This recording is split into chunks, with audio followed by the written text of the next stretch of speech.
Introduction. The Fawn's Dilemma. The Knight's Struggle. In the high halls of Castle Arden, where banners of golden stags rippled in the wind, Sir Eldric stood before the great iron doors of the council chamber. Within, his father, Lord Arden, and the gathered lords would soon decide the fate of their lands, but it was not war or peace that troubled Edric's heart.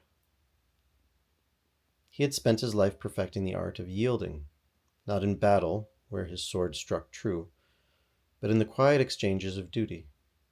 From his first steps in the shadows of the throne, he had learned the cost of defiance. To question was to disappoint, to falter was to shame.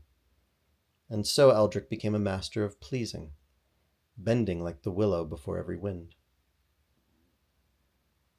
Yet in the depths of his heart another voice called.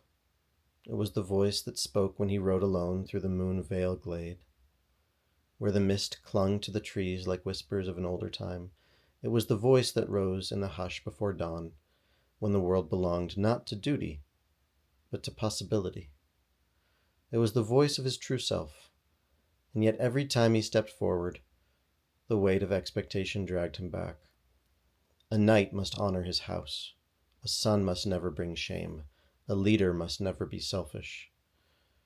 With every word, the gilded cage of his fawn's response tightened. To displease was to risk rejection, exile. And so, he smiled, agreed, softened his step, surrendered his say. But as he stepped into the chamber, something caught his eye. A sliver of light, a thin beam stretching across the stone floor from a door ajar. Beyond it, the scent of rain-soaked earth drifted in, the air thick with the wildness of the old woods. A thought whispered to him, ancient and defiant. What if you left? What if you chose another path? For the first time, Sir Edric hesitated. Not in fear, but in wonder.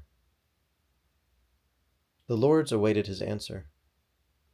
His father's gaze bore down upon him. But beyond the open door, the mists curled like an invitation. What if the way forward is not in pleasing, but in choosing? The knight's heart thundered in his chest.